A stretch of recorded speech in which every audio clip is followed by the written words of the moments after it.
रहीम। अस्सलाम वालेकुम to everyone. कैसे हैं सब लोग? ठीक हैं? देखिए बेटा, आज हम क्लास 9th न्यू फिजिक्स की बुक और चैप्टर नंबर उसका 6 है और आज उसका लेक्चर नंबर 1 है। आज हम एक नया चैप्टर स्टार्ट कर रहे हैं फिजिक्स का, चैप्टर नंबर 6। तो उसका भाई पहला आर्टिकल है deformation of solids. Deformation of solids में हम बात करेंगे। सबसे पहले आर्टिकल नंबर 6.1 है डीफॉर्मेशन ऑफ सॉलिड्स। देखें डीफॉर्मेशन क्या होती है। डीफॉर्मेशन बेसिकली देखें कोई एक चीज हम बनाते हैं, वो फॉर्मेशन है किसी चीज को बनाना, और अगर हम उसकी शेप को बदल देते हैं, खराब कर देते हैं, तो वो डीफॉर्मेशन कहलाती है। ठीक है, तो आज हमने देखना है कि डीफॉर्मेशन बेसिकली कैसे, मतलब अगर मैं ये मेरे पास ये मार्कर है, तो अगर ये देखें, ये इसकी प्रॉपर शेप है, देख रहे हैं, मैंने इस पर थोड़ी फोर्स लगाई, अब इसकी शेप क्या मैंने कर दी, ये डीफॉर्म कर दी। ठीक है, फोर्स मैंने लगाकर। तो इसी तरह से डीफॉर्मेशन कब अप्लाई होती है? हम जब फोर्स लगाते हैं, फोर्स लगाकर यानी विद फोर्स हम डीफॉर्मेशन कर सकते हैं, जिससे हम लोग किसी चीज की शेप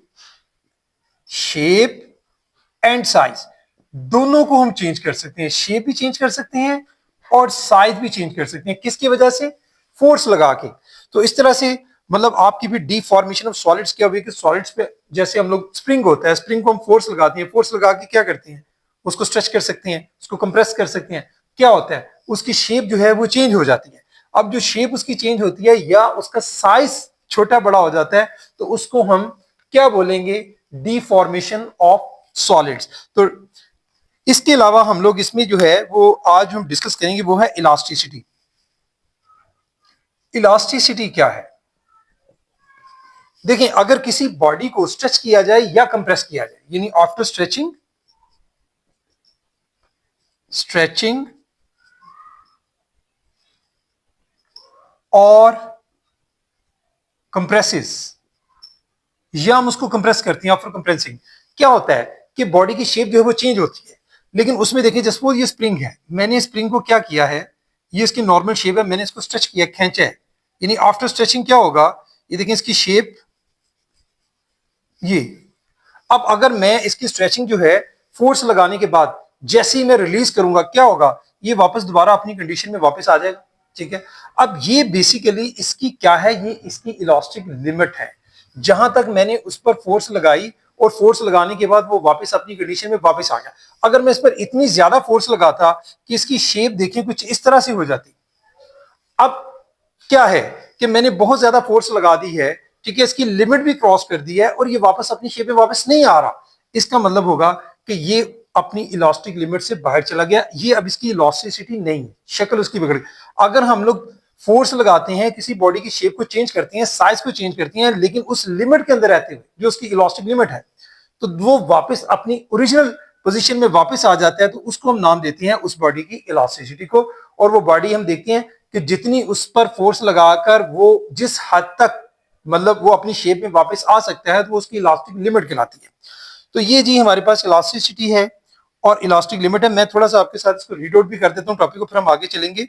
अच्छा, we have observed that an external force applied on an object can change its size और shape, such a force is known as deforming force. ये बेटा आपका पेज नंबर 128 है, बुक का पेज नंबर 128 जिससे मैं रीड कर रहा हूं, उस पर आप इसको हेडिंग बना लें, यहां से एन एक्सटर्नल फोर्स से आप निशान लगा लें। ये आपकी डेफिनेशन होगी डीफॉर्मिंग फोर्स की। क्या कि an external force applied on an object can change its size और shape, such a force is known as deforming force. इसकी एग्जांपल क्या हुई? Appropriate force applied to a spring, जैसे भी मैंने आपको बताया, can increase its length called extension और cause compression, thus reducing its length.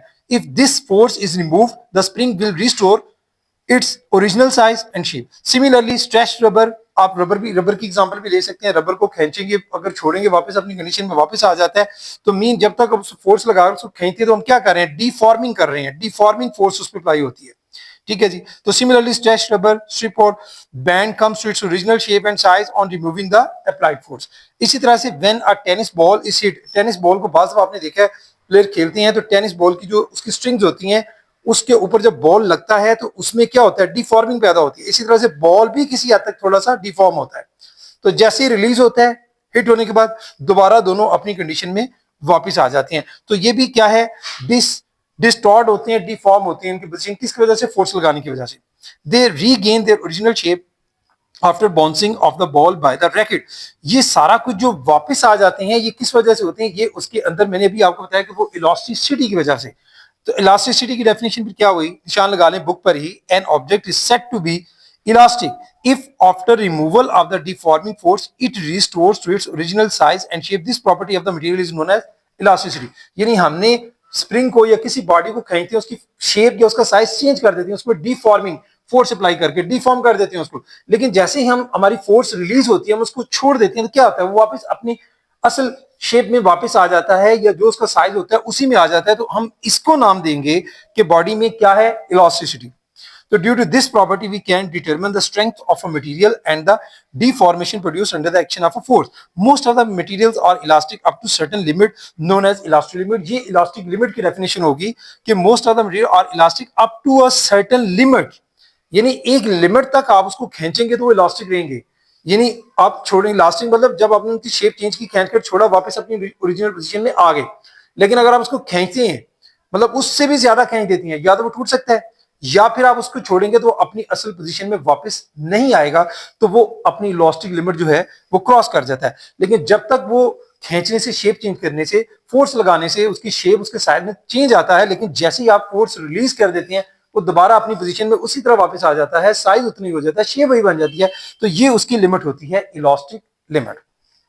Beyond the elastic limit the change becomes permanent. ठीक है, अगर आप उसको लिमिट को क्रॉस कर देंगे, मैंने जैसे बताया लास्ट में, फिर वो चेंज उसकी परमानेंट है, जो भी उसकी चेंज हो जाएगी वही रहेगी, वो वापस नहीं आएगा।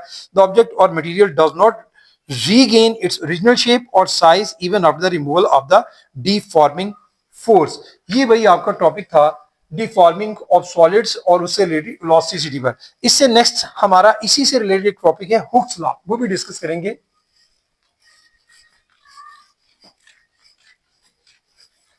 छोटी सी बात और भी मैं आपको थोड़ी क्लियर कर दूं कि भाई आपका जो सिलेबस है न्यू क्लास 9 फिजिक्स का, उसको स्मार्ट सिलेबस में कन्वर्ट कर दिया गया है। उसमें से आर्टिकल काफी से मतलब कट हो गए हैं, डिलीटेड हैं। तो अब आपको जो नेक्स्ट, अभी मैं इस चैप्टर से स्टार्ट कर 5 चैप्टर तक तो मैंने आपको कंप्लीट सारी के सारे चैप्टर्स, कंप्लीट आर्टिकल्स पढ़ाए हैं, each and everything.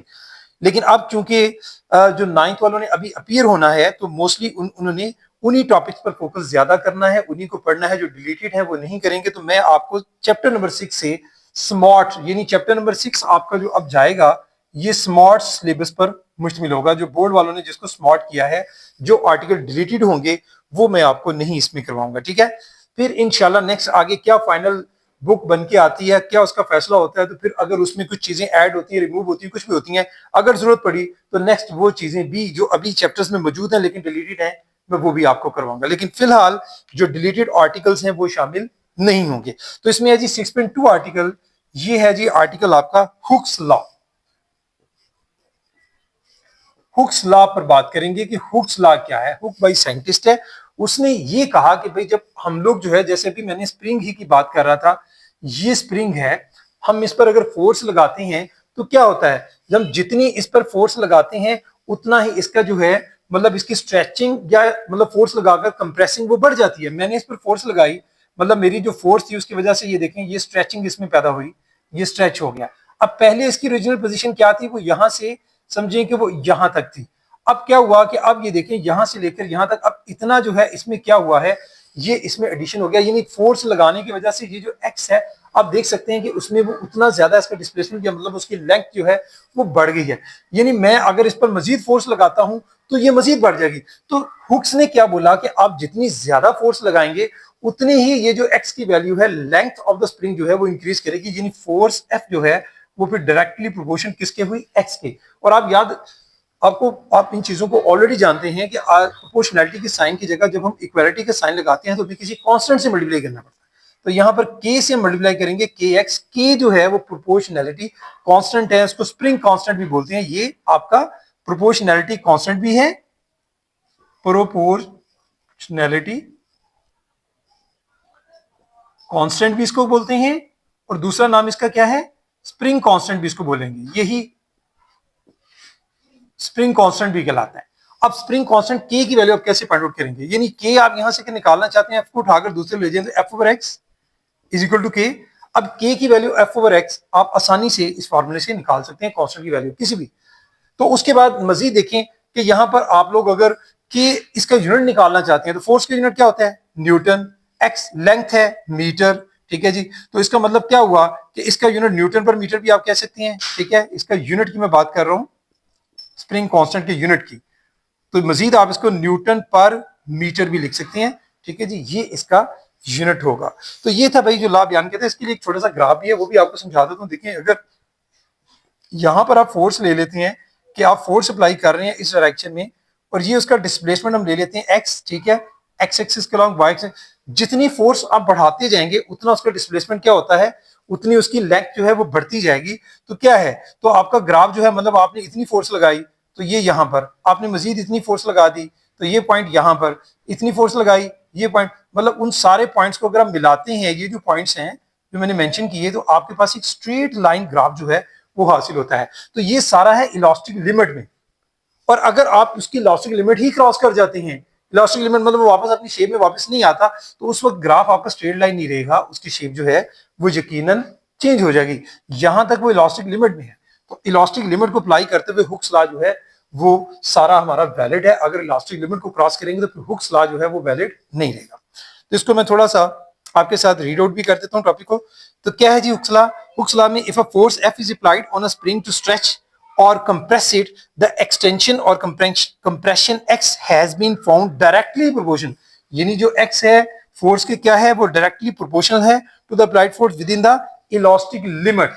Elastic limit के अंदर रहते हुए, इलास्टिक लिमिट से बाहर निकल जाएंगे तो फिर आपका रूल अप्लाई नहीं होगा, ठीक है जी। तो 10 हम कह सकते हैं, फिर अब यही जो मैंने आपको सारी बातें बताई वही इसके आगे मजीद यहाँ पर मेंशन किया गया है। के की वैल्यू भी बता दी गई है, फिर K is a constant of the proportionality and is known as a spring constant. तो स्प्रिंग कांस्टेंट की डेफिनेशन पूछे तो आप बुक पर, जैसे मैंने आपको भी पढ़ रहा हूं तो आप रीड आउट कर सकते हैं। आप यहां से लेंगे कि K is equal to F over X, ये लिखेंगे where K is the constant of proportionality, ठीक है, and is known as spring constant. In fact it is a measure of stiffness of the spring. अब किसी स्प्रिंग की के की value का मतलब है कि उसमें कितनी स्टिफनेस है, आप उसको कितना खींच सकते हैं, कितना ज्यादा, और वापस अपनी पोजीशन में वापस आ सकते हैं अपनी इलास्टिक लिमिट के, मतलब उसके अंदर अंदर जो जितना ज्यादा होगा उसकी के की वैल्यू उतनी ज्यादा होगी। मतलब कुछ कम स्टिफनेस, मतलब कम, मतलब अपनी शेप में वापस नहीं आती ज्यादा खींचने पर, कुछ ज्यादा खींचने पर वापस आ जाती हैं। तो समझें कि उनमें स्टिफनेस जो है वो ज्यादा होगी, ठीक है जी। The greater the value of the spring constant, फिर the greater will be the stiffness और स्ट्रेंथ ऑफ द स्प्रिंग। तो यूनिट मैंने आपको बता दिया, newton per metre. A graph of force, जैसे मैंने भी आपको समझाया क्या है, against extension is a straight line, बिल्कुल स्ट्रेट लाइन आपको नजर आ रही है, through the origin if the applied force और load exceeds the elastic limit of the spring, it is permanently deformed and its graph will be no longer remain linear। मतलब जब तक इलास्टिक लिमिट में है तो बिल्कुल स्ट्रेट लाइन, यहां तक ये इलास्टिक लिमिट में है, मतलब ये आप कह सकते हैं ग्राफ किसमें है, इलास्टिक लिमिट में है। और जैसे ही लिमिट क्रॉस हो गई, यहां पर लिमिट क्रॉस हो गया तो आप देख सकते हैं उसकी शेप जो है वो स्ट्रेट लाइन नहीं रहेगी, ठीक है जी। एंड नेक्स्ट क्या है, द ग्रेडियंट और slope of force extension graph is measured of spring constant की। यहीं से आप के की वैल्यू भी निकाल सकते हैं, जितनी आपने फोर्स अप्लाई की उसी हिसाब से एक्सटेंशन निकालने, एफ ओवर एक्स की वैल्यू से आप लोग के की वैल्यू इस पॉइंट पर, किसी भी पॉइंट पर आप आसानी से निकाल सकते हैं, ठीक है जी। ये था आपका टॉपिक भाई हुक्स लॉ। लेकिन हम यहीं पे स्टॉप नहीं करेंगे, कुछ आर्टिकल्स आगे कटे हुए हैं, जैसे इसकी एप्लीकेशन ऑफ हुक्स लॉ है वो अब नहीं है। हमारा नेक्स्ट टॉपिक है जी डेंसिटी। अब हम डेंसिटी पर बात करेंगे। डेंसिटी क्या है?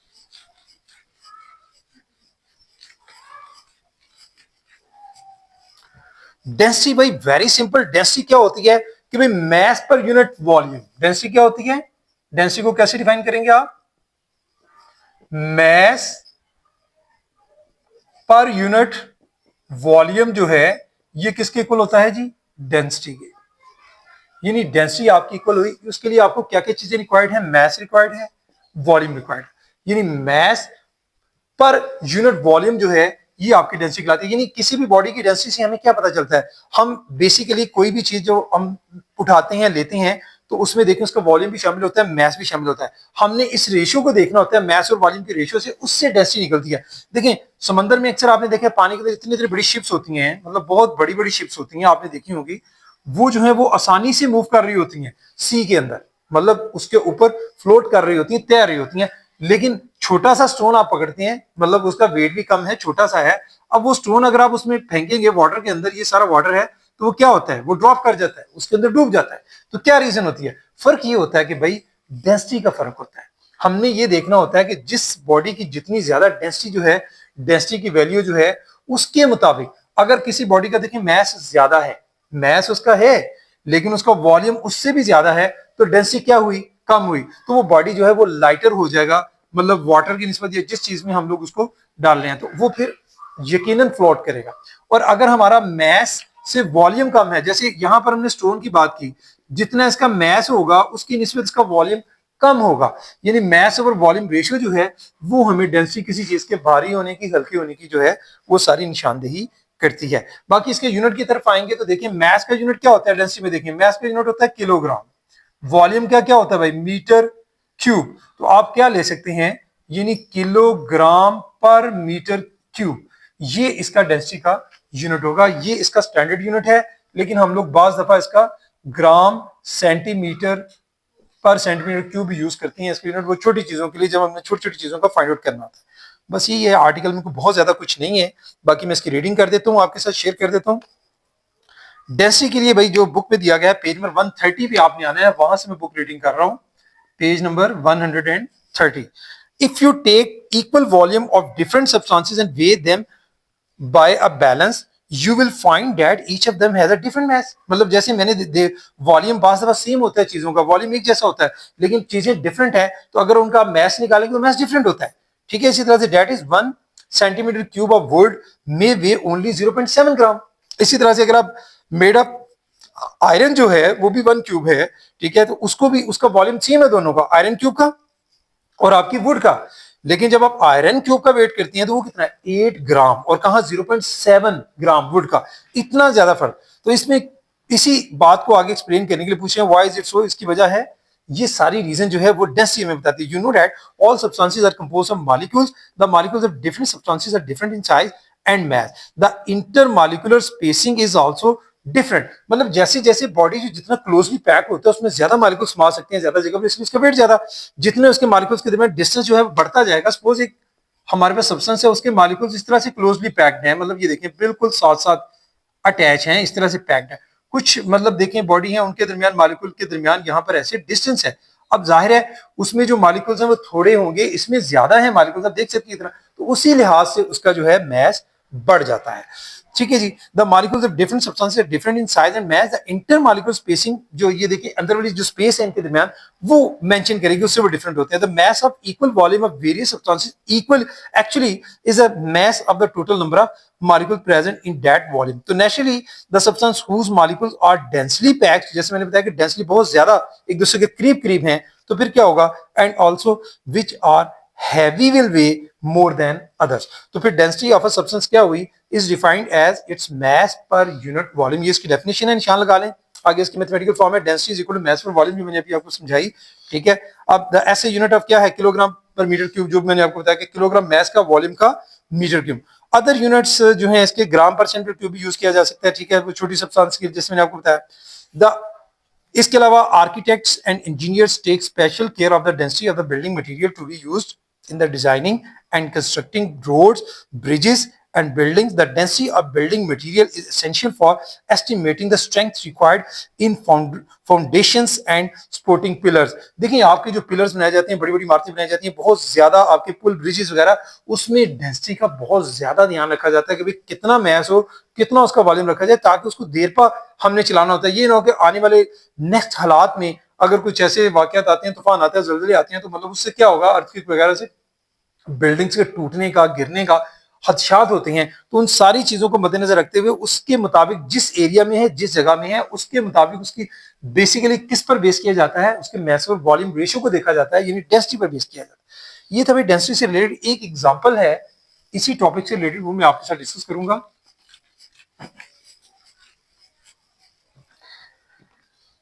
एग्जाम्पल नंबर है जी 6.1 आपकी बुक की, एग्जाम्पल नंबर 6.1।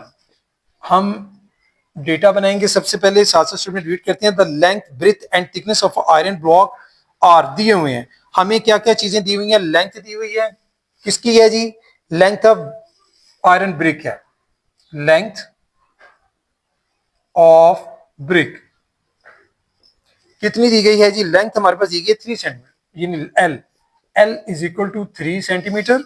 उसके बाद देखिए हमारे पास क्या है, हमारे पास नेक्स्ट है जी उसकी ब्रिथ।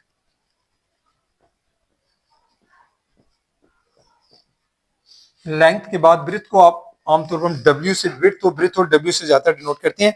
तो देखें जी 3 के बाद वो कितनी दी गई है, वो है 2 सेंटीमीटर। उसके बाद दी गई है हमें, ब्रिथ के बाद दी गई है थिकनेस। थिकनेस को आमतौर पर हम ए से डिनोट करते हैं, ठीक है जी। तो देखें जी हाइट एच या थिकनेस ए की बात कंसीडर होती है, वो भी 2 सेंटीमीटर। हमने आगे क्या है, कैलकुलेट द डेंसिटी, हमने डेंसिटी फाइंड आउट करनी है। डेंसिटी जिसको आप डी से डिनोट करेंगे, फाइंड आउट करनी है। उसके बाद देखें जी डेंसिटी के बाद हमने क्या फाइंड आउट करना है, डेंसिटी के बाद आपने देखना और क्या दिया हुआ है, mass of the block. Mass कितना दिया हुआ है वो भी लिख लें, मैस को एम से डिनोट करते हैं। कितना दिया गया है, 94 ग्राम। सॉल्यूशन में आ जाएं, आपने डेंसिटी फाइंड आउट करनी है। डेंसिटी किसकी इक्वल होती है, डेंसिटी इक्वल होती है मैस ओवर वॉल्यूम के। तो देखिए जी as we know that density जो है डी आपकी इक्वल होगी मैस ओवर वॉल्यूम की। यहां पर आप मैस की जगह पर मैस की वैल्यू पुट कर दें, वॉल्यूम के लिए दिया हुआ है लेंथ विड्थ हाइट तीनों को मल्टीप्लाई कर दें, यानी आपके पास मैस हो गया जी by putting values, by putting values. Mass आपके पास कितना है, मैस आपके पास है 94 ग्राम। उसको आपने डिवाइड करना है किसके साथ, 3 centimetre multiply by 2 centimetre multiply by 2, ये तीनों को मल्टीप्लाई किया। ये क्या है, वॉल्यूम। वॉल्यूम किसके इक्वल होता है, लेंथ विड्थ हाइट, तीनों को मल्टीप्लाई करें तो आपके पास वॉल्यूम आ जाता है। तो ये देखें जी हमारे पास इसके बाद 94, तो हम यकीनन फिर से लिख लेते हैं एक स्टेप में, नीचे पहले मल्टीप्लाई कर लें, 3 6 6 क्या होता है 12 सेंटीमीटर क्यूब। अब 94 को आपने जस्ट डिवाइड करना है कैलकुलेटर पे, 94 डिवाइडेड बाय 12, आंसर हम चेक करेंगे हमारे पास आ रहा है इस वक्त जो आंसर है वो है 7.83। हम 7.8 भी लिख सकते हैं, यानी हमारे पास आ रहा है 7.8 ग्राम पर सेंटीमीटर क्यूब। अब इसी को अगर आपने स्टैंडर्ड यूनिट में कन्वर्ट करना हो तो क्या करेंगे भाई, स्टैंडर्ड यूनिट में कन्वर्ट करने के लिए आपको पता है ग्राम से आपने किलोग्राम बनाने हैं, ग्राम से आपने किस में जाना है, किलोग्राम में।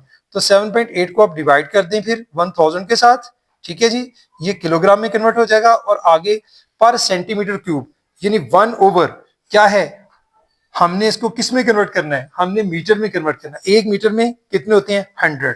तो आप इसको फिर 100 मल्टीप्लाई बाय 100 और फिर मल्टीप्लाई बाय 100, ये सारा किस में कन्वर्ट हो गया है आपके पास, किलोग्राम मीटर पर मीटर क्यूब। अब इसको अगर आप मजीद सिंप्लीफाई करते हैं, ये देखें यहां से ये 20 मैंने इससे काट दिए, ये इससे मेरे पास क्या आ रहा है, 7.8 को आगे 1000 से मल्टीप्लाई कर लें, देखिए हमारे पास क्या आंसर आता है, 7.8 मल्टीप्लाई बाय 1000, तो आंसर आ रहा है 7800। तो आप इसका नेट आंसर स्टैंडर्ड यूनिट में अगर लिखना चाहें तो 7800 किलोग्राम पर मीटर क्यूब, ये बेटा आंसर होगा। ये था भाई आपका डेंसिटी से रिलेटेड। एक छोटा सा टॉपिक और भी है, वो भी मैं डेंसिटी से रिलेटेड आज डिस्कस करूंगा, फिर हमारा लेक्चर क्लोज होगा इंशाल्लाह।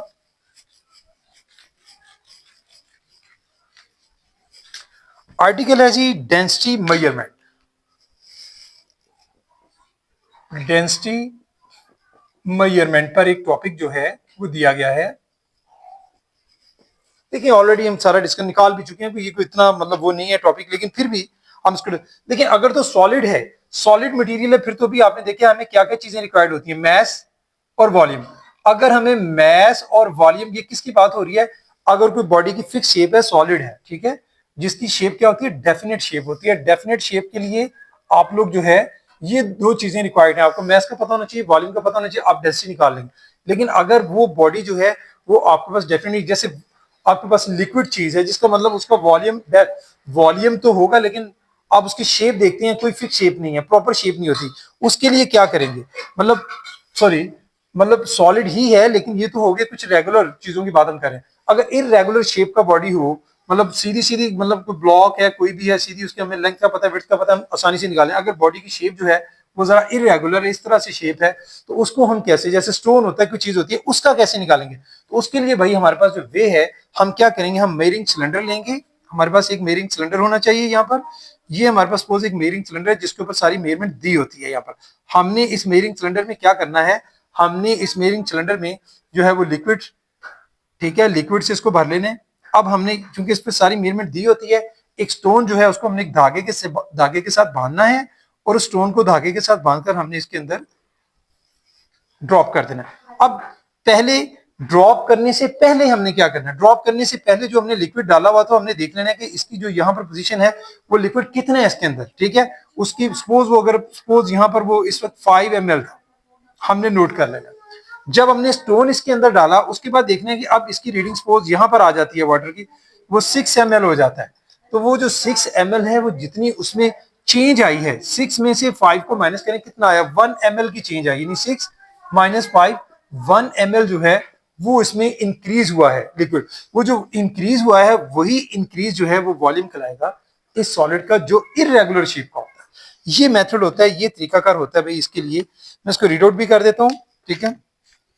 Density of a substance can be determined by measuring its mass and volume. The mass can be easily made by a physical balance. Mass तो हम निकाल सकते हैं physical balance से। उसके बाद if the substance is solid and has a regular shape, its volume can be found by measuring its dimensions। मतलब regular shape है तो वॉल्यूम निकालना भी, जैसे मैंने आपको बताया, कुछ मुश्किल नहीं होता।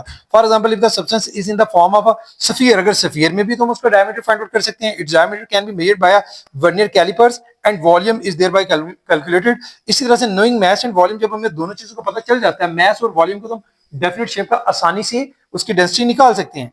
तो density can be found easily if the solid has not a geometrical shape. Geometrical shape या इरेगुलर, डेफिनेट शेप नहीं है उसकी, ज्योमेट्रिकल शेप या रेगुलर शेप नहीं है, तो फिर क्या होगा, its volume is determined by the following. जैसे मैंने अभी आपको एक्टिविटी सारी समझाई, उसी एक्टिविटी के मुताबिक नीचे उन्होंने बुक में भी दी हुई है कि teacher should facilitate to help the groups to pour some water in a measuring cylinder if the substance is soluble in water।